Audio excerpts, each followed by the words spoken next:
just recently, Bill Gates announced that he will be spending $200 billion over the next 20 years on Gates Foundation grants.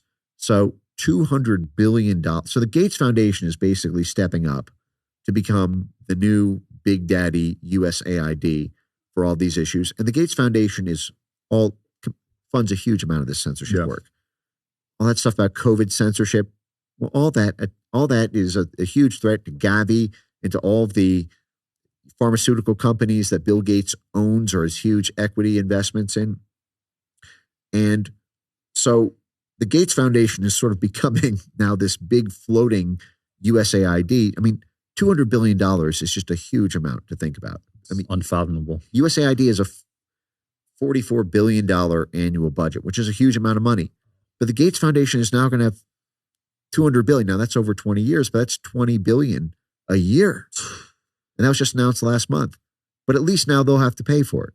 Wow. Yeah, him and Elon were going at it because Elon cut a bunch of his funding with Doge, right?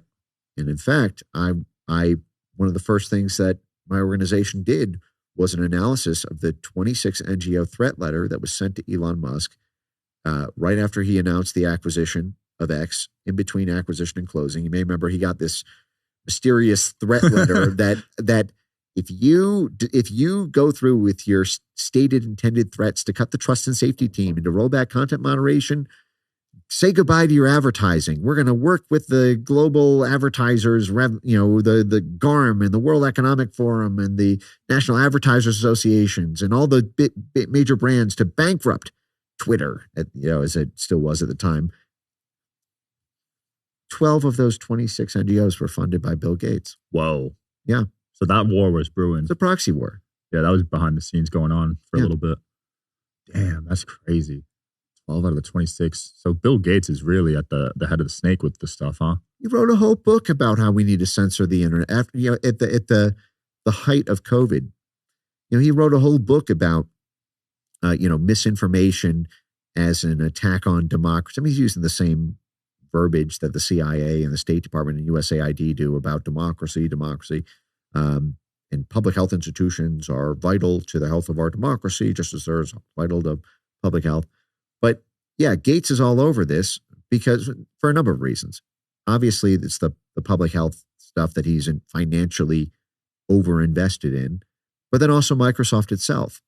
Microsoft is absolutely huge in international markets.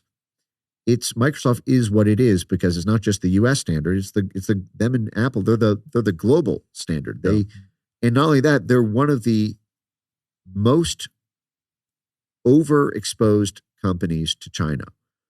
Microsoft is deep in China. And Trump's trade war with China hurts Microsoft. Trump's hawkish views on China hurt Microsoft.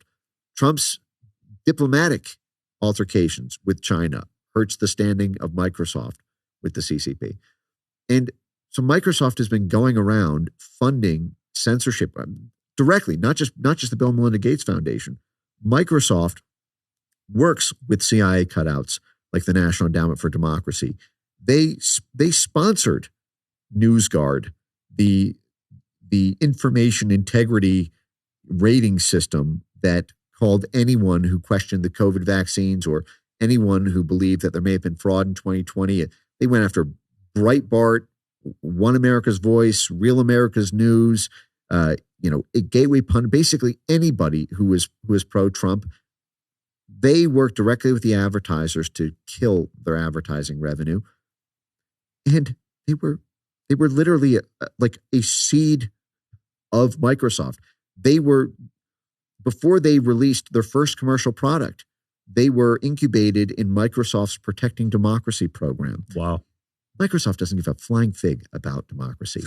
They care about profits, and they want an international neoliberal economic system that stops any attempt at economic nationalism and allows Microsoft to basically exploit those countries and have, its own monopolistic share, all the contracts, killing all the competitors.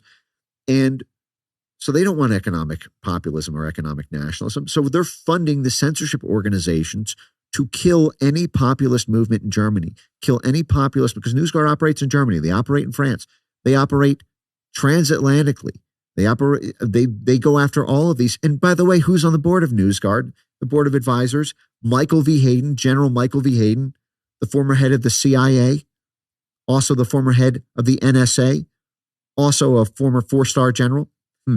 Tom Ridge, the former head of DHS, Rick Stengel, the former head of the Censorship Bureau of the U.S. State Department, and Anders Fogh Rasmussen, the General Secretary of NATO. Jeez. So this censorship organization, funded by Microsoft, sponsored, rolled out through Microsoft, and partnered with the Biden administration in the Information Integrity Task Force, it's doing independent ratings of news organizations to determine whether or not they're allowed to get advertising revenue, or else because they sell the whitelist, blacklist software to the advertising companies.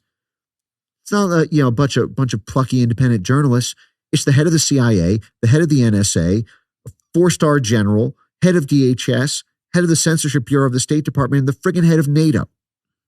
We just called that Operation Mockingbird in the 1950s and 70s. This is that on 1,000x steroids. Wow. This should be a huge deal. More people should be talking about this.